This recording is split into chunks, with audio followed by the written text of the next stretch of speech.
a lab. I want to have a lab next week. I'll send out the email. So next week we might have a labs, but not only on Monday because the group is big and we might need to split the group in two parts. So I'll talk about this one to the manager and coordinator. So we'll arrange how to split the group, what time, and so on. I'll send out the information about that. The next, let's just continue with the thermodynamics because last time we stopped about this position, right? So we talked about enthalpy and we stopped here. So just to remind you that what is the enthalpy? Basically, enthalpy is a measure of the amount of energy associated with substances involved in a reaction. In other words, if you have a system and the system loses the energy as a heat, so then the enthalpy of the system, the change of enthalpies of the initial state and the final state of the system becomes less than zero. And opposite, if the heat is provided, if the energy is provided to the system in terms of heat, then the system gains energy and the change of enthalpy in that system is going to be more than zero. Let's just look at this particular example. So if we have water,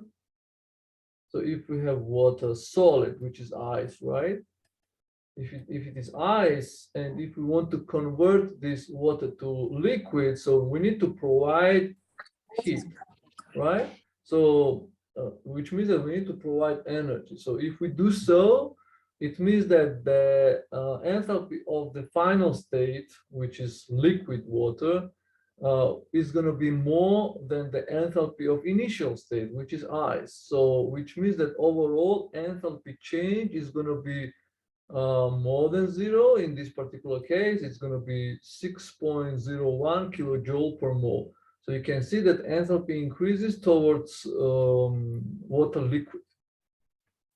If we provide more energy, then it's going to be even increased more. So it's going to be gas, water gas. And this gas will have more energy than liquid water.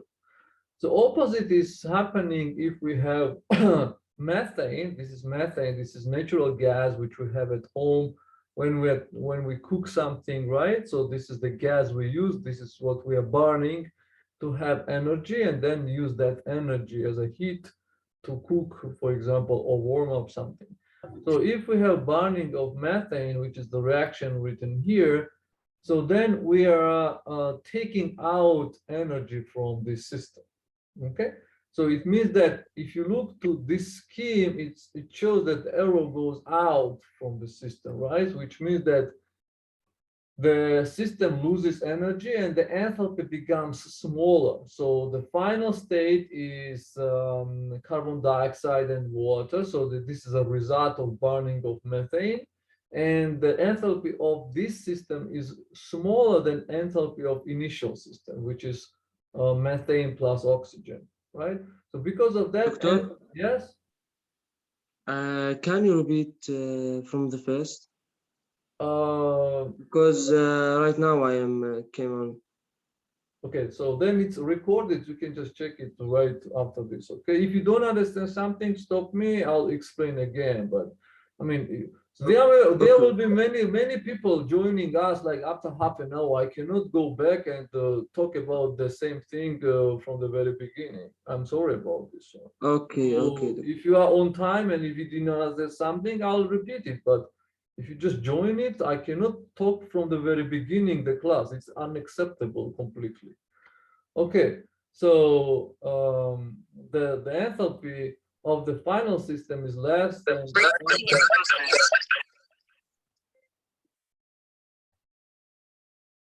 all right, so there is a hand raised. Is there a question here, Abdullah?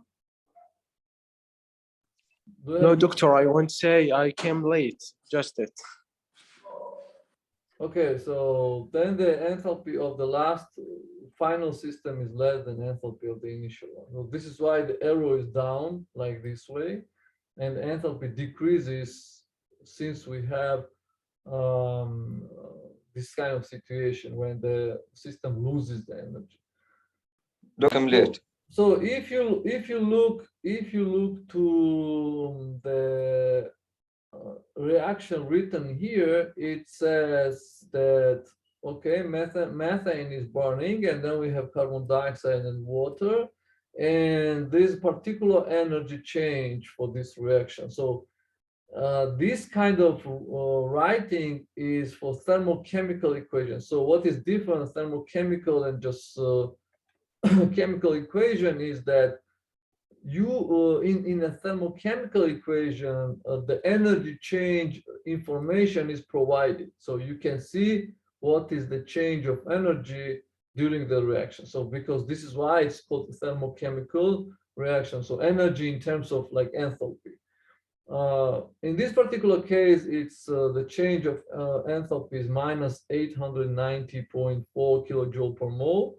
In the second case, it's different change of energy, and this is because in the first case water is liquid. If you can see, this is liquid one, and this is the gas here. So this, see, this is the gas. So because of this difference, we have different enthalpy change. Okay, so exactly the same amount if there was a conversion of liquid water to gas.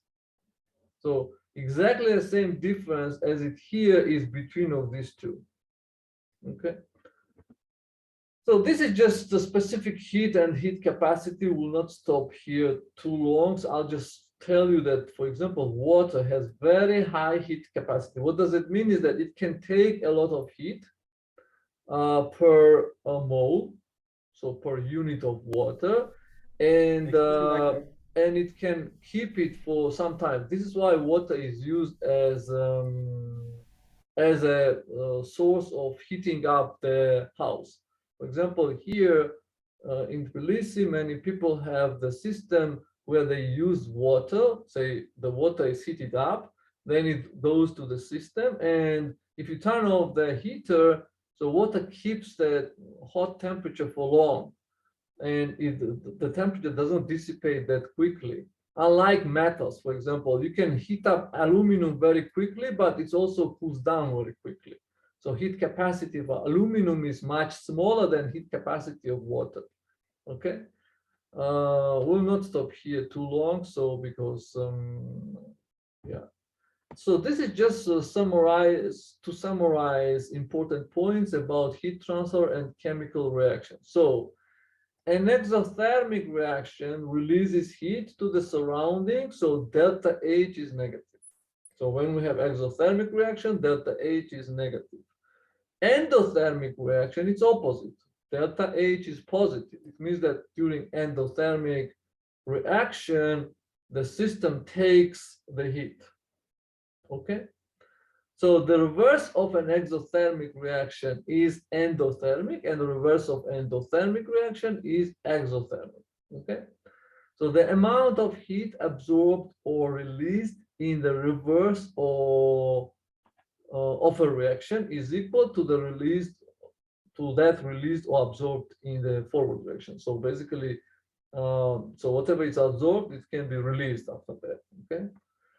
Do you have any questions about this part, about heat and the enthalpy and all these things? Yes, Doctor, I have a question. Yeah. How we can calculate the amount of energy that our reactions produce? Okay, so this I question, joined late. Sorry for that. yeah.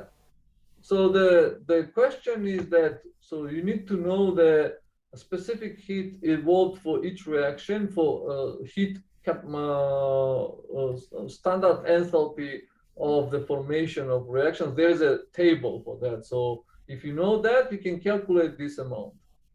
So you mean this amount of energy should be given in our questions? The amount of energy will be given in the question, yes. Okay, thank you. Any other questions?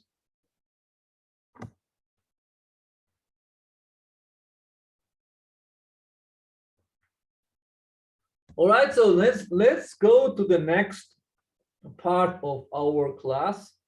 So we are talking about thermodynamics, and in thermodynamics, one part was about energy, about enthalpy, which we need to know in order to think about the system before anything starts in that system. So in other words, we need to understand, is the system capable to do any work or any action, okay? And how this action needs to be done. So will it be happening itself? Will it be spontaneous, or it will not be spontaneous? So we need to understand this one in order to then have a particular approach to the system, okay? So this slide shows about spontaneous processes. And if you look at this very simple picture over here, right? So you can see that this one of these key skiers, or I don't know how to call it. So this person goes down, right? And the other one tries to go up. So now there is a question, which of these two can do it easy? Obviously, of course, the first one, right? The first one. Yeah, so it doesn't need much energy and no energy at all. So he can just let these skis to go down, right? So he doesn't need to help himself. But for the second one, so this one, so in order to go up, he needs to work very hard, right? So all the time he needs to help himself to go up, right? So for the first case, for this case, going down is basically a spontaneous process because it goes itself without any additional help. Once the process is started, maybe he tried at the very beginning to start it, and then after that, it just goes itself without any help. But it's not the case for the second one, because all the time he needs to help himself to go up to the mountain. So the second action is not spontaneous process. So if we think about, for example, water freezes spontaneously below 0 degrees. If we create conditions that the water, we have the temperature below 0 degree, then water will frozen itself without any additional help. And opposite, if we increase the temperature above 0 Celsius, right? Then if we have ice, it will be melted like itself without any additional efforts to melt ice. So these processes are spontaneous. Doctor, can you repeat the last thing? So the last thing about spontaneity of melting ice, for example, if you have ice, if you increase temperature more than 0 degree, you don't need to do anything else. The ice will melt, right? So yes, doctor. Yeah. So this process is spontaneous because it just goes itself without any additional help. Only thing, at the beginning you increase temperature, that's it. Then it goes itself. If the ice is melt, the process is very be hard. Say it again, please. If the ice if the ice melt, yeah, the process to be hard for the first one. Oh, you mean, do you mean about like the ski players, or what do you mean actually? Do you mean about this picture, or what do you mean? I didn't get it. Yes. Well, if there is no ice, of course, this person cannot do anything. Neither first one, neither the second one. Yeah, definitely, the first person will not be able to do it spontaneously, definitely. So he needs ice, of course, or snow.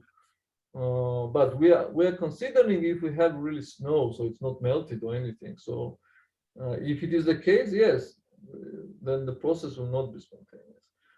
For example, another case is that imagine that there is a this kind of vessel. So there are two chambers. So this one is one chamber and the other one is this one, and it's they are divided by this valve. So this is the valve over here. And in one of the chambers, there are molecules. These are molecules, for example. But on the other one, or here, there is no molecules on the second one, okay? There is no molecules. So once you open this valve, so these molecules from the chamber one will move to the chamber two. So this is the second case. Once you open, the valve is open now, right? And molecules will be distributed evenly in both chambers. So this process is going to happen spontaneously. There is no problem. So the only thing we need to do, we just need to open the valve. Doctor, Right. it will be equal.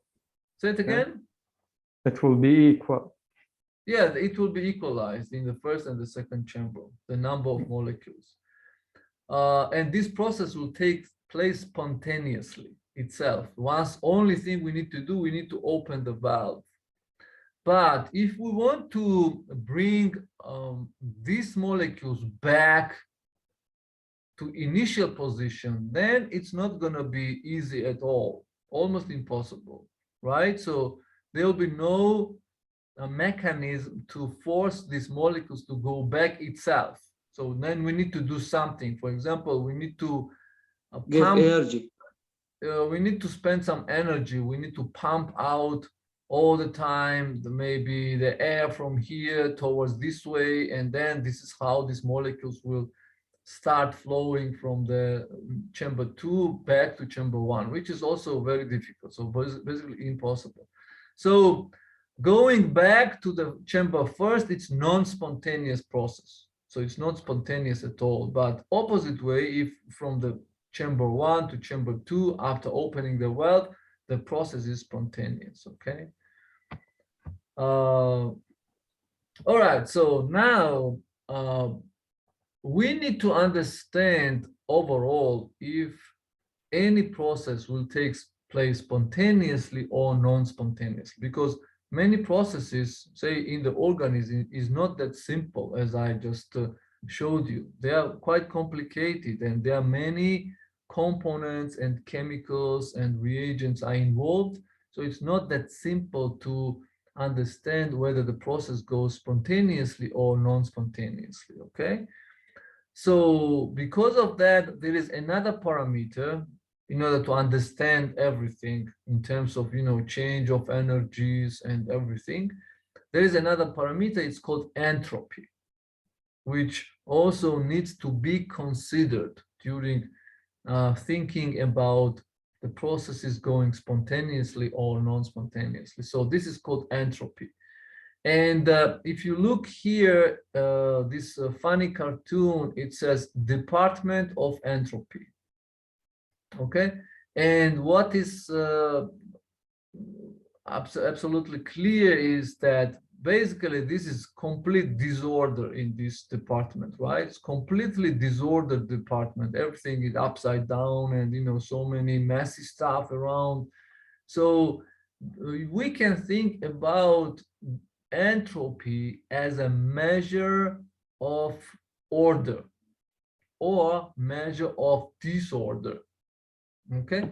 Because the system usually tends to be disordered, okay? And to make it ordered, like perfectly ordered, it's not easy because we need to spend some energy to make a system ordered, right? For example, the entropy says here that it's described as a measure of how spread out or dispersed the energy of a system is among the different possible ways that system can contain energy. It's a little difficult explanation, but I can tell you that entropy is basically, as I said, described as a measure of disorder, and also it characterizes dispersion of energy. So we have some kind of energy, right? And if we have many systems, this energy might be distributed among different systems. And as many we have these systems, as difficulties to control this situation. So then the overall situation is going to be more disordered. Okay. For example, if you look at these pictures, say this is picture 1, this is picture 2, right? So which one is easier to obtain? So picture 1 or picture 2? How do you think? Picture 1. I mean, I'm saying easier to get. Easy to- Picture 1.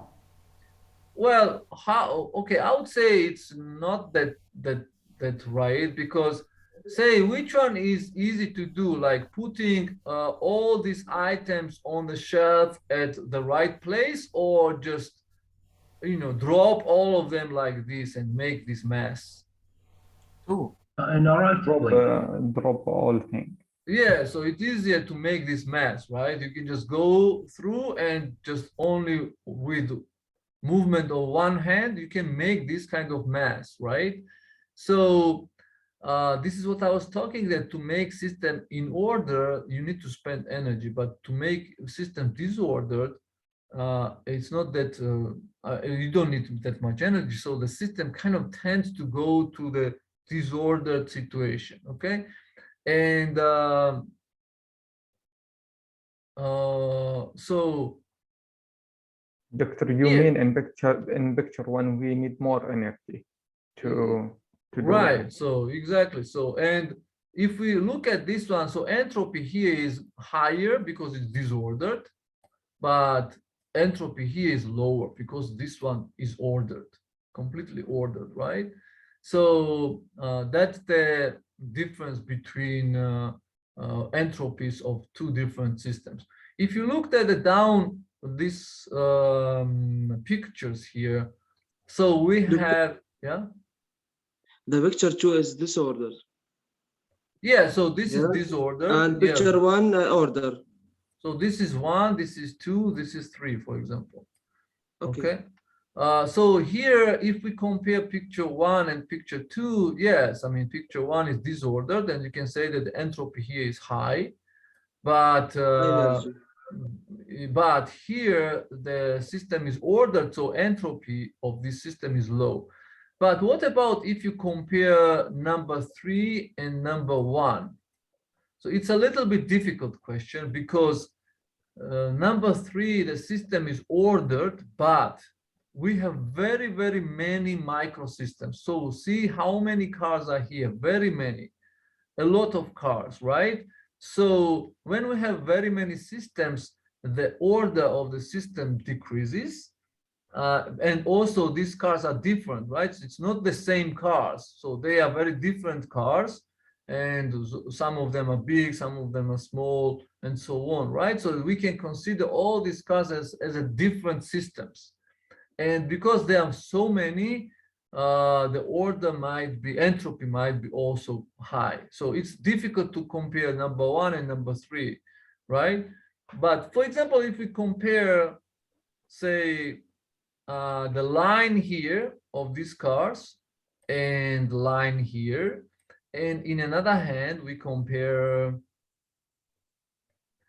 the same line here and the line which is in front of that. So if we compare these two cases, then it's difficult to judge which system is more, has less entropy or more entropy. Because if you compare lines, green lines, they are facing each other. These cars are facing each other, right? So they are parked in kind of different orientation. So one of them are looking towards us, and the other ones are looking back. So then it's difficult to compare, because another one, so red lines are, Doctor, yeah, these red lines are more like the same way looking, right? So these cars are looking towards us, and these cars are also looking towards us. So it's a little difficult to judge about two different systems in terms of entropy. Yeah, there's a question. can we say that maybe in some situation we have disorder and order in the same time? Well, it's a little question which if you so everything is needs to be compared to something. So you can say that the system is ordered to compare something, right? Another Disorder system, to compare to another something. system which is not ordered. But again, about the same system, you can say that it's not ordered or disordered compared to another system. So Yes. this is only this way you can say that the same system can be disordered or ordered at the same time, again, in comparison with different systems. But there is a system like more ideal system. We'll talk about that one, which can be considered as absolutely ordered. Okay, so you cannot say about that this can be disordered or anything like this. It's absolutely ordered system, like perfectly ordered. But this is more ideal case. Okay. Doctor, Okay. Yeah. Doctor, when we have in picture 3 order everything, but it need to high energy because there are many cars, right? So And he need a very high energy. But in picture 1, he disordered, but he need energy, but less than picture 3. yes, but at the same time, you have a little bit more or less ordered system in picture 1. So it's kind of balancing each other. So difficult to judge about number 1 and number 3. So then you need to calculate exactly what's going to be the entropy, what's going to be the energy distribution for number 1 and number 3. It's not that easy to evaluate like this way. But yeah, like we can approximately can evaluate which system is going to be more ordered or disordered. For example, if you look here, so we have ice, so this is ice and this is water, right?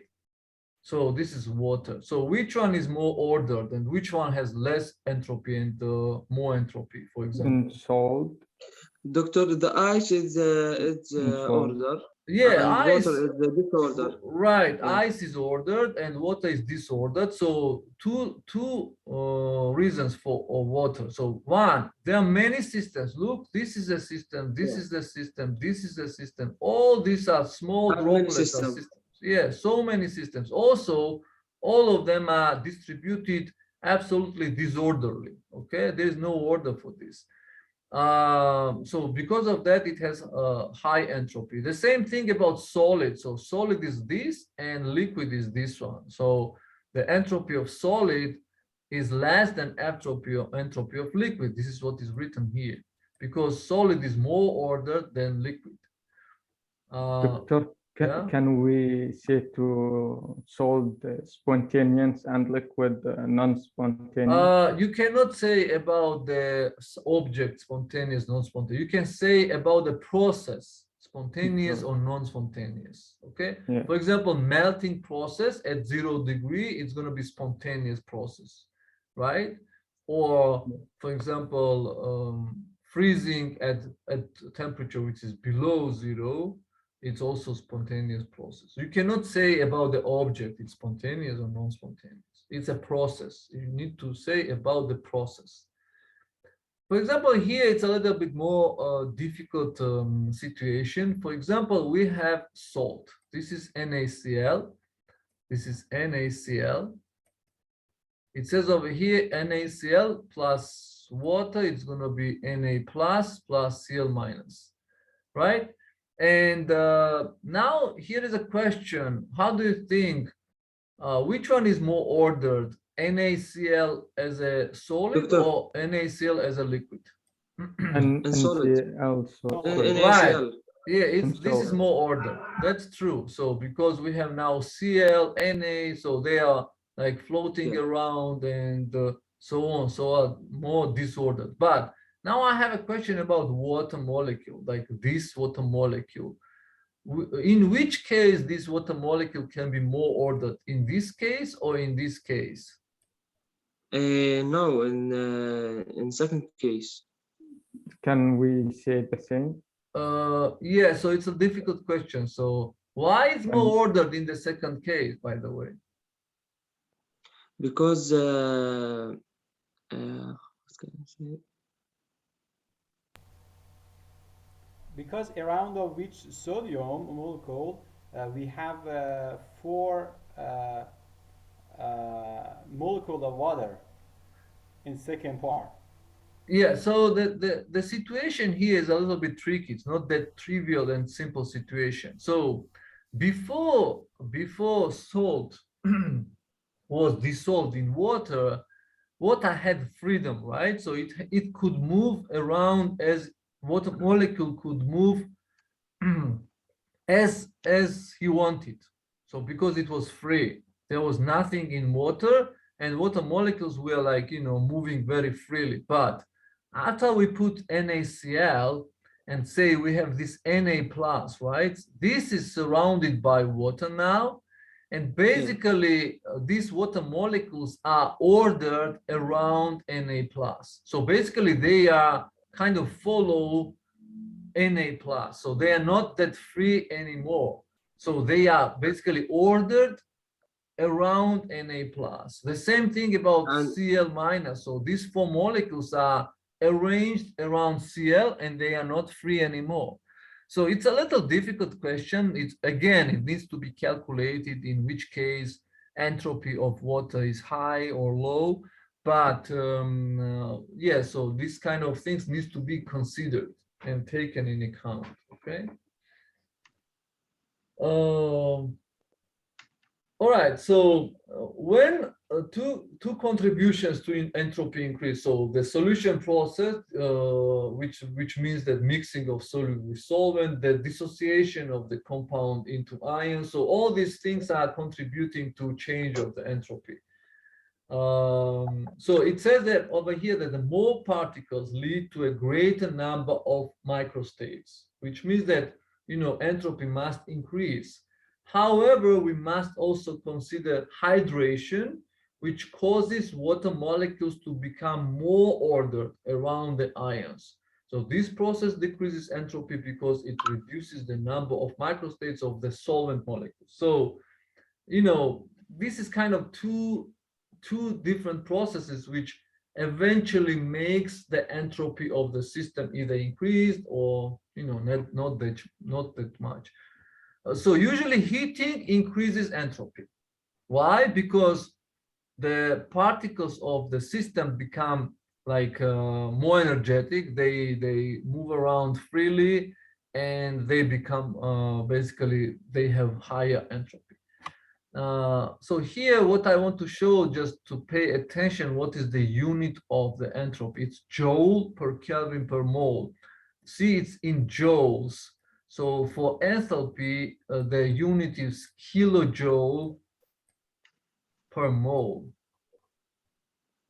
But for entropy, it's joule per Kelvin per mole. So I want you not to be confused when you want to calculate something. We will do some calculations. So you need to make in account, have in account, so it's kilojoules and this is joules.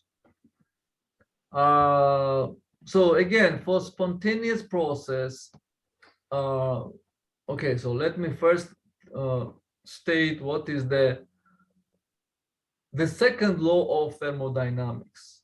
So it says that the entropy of the universe in a spontaneous process increases and remains unchanged in an equilibrium process. So basically, the connection between entropy and spontaneity of a reaction is expressed by the second law, which I just stated. This is the second law.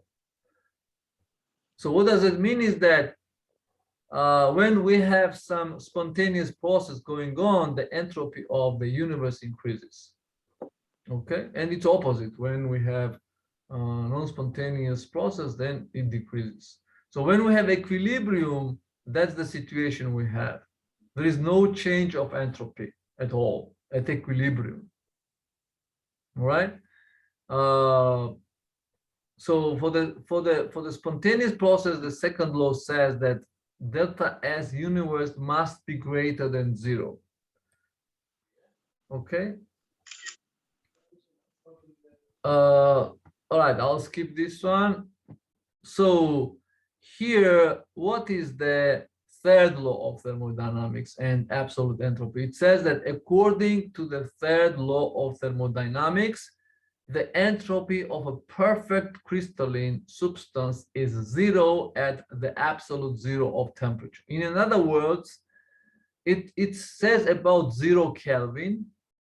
This is 0 Kelvin, and 0 Kelvin corresponds to minus 273 degrees Celsius. So you can imagine how low temperature is this, imaginably low. And at this temperature, there is basically no movement or, no freedom or no energy, thermal energy at all. So basically everything is frozen. And if we have perfect crystalline, so the perfect crystalline means that you look at these molecules, please. So they are arranged ideally. Okay, so like perfect line this way, right? And at 0 Kelvin, the entropy is 0. But if we increase the temperature, they start to move around because they possess thermal energy. Okay, so this is why they start to kind of change positions in the crystal lattice, and it's not they start to vibrate, there is a stretching of the bones, and they start to rotate and so on because they have thermal energy. And because of that, the system is not ideally organized anymore, and then the entropy becomes more than 0. Okay. So I have less than 1 minute left, but please come back once the Zoom is off, because this is what we need to discuss. This is very important, Gibbs free energy, and we need to discuss about this one. So now let's just combine everything what we discussed. We discussed about enthalpy, we discussed about entropy, right? So enthalpy is a change of energy of the system in terms of, for example, heat, and entropy is a change of order or disorder of the system. So these two combines and gives us free energy of the system, which is called Gibbs free energy.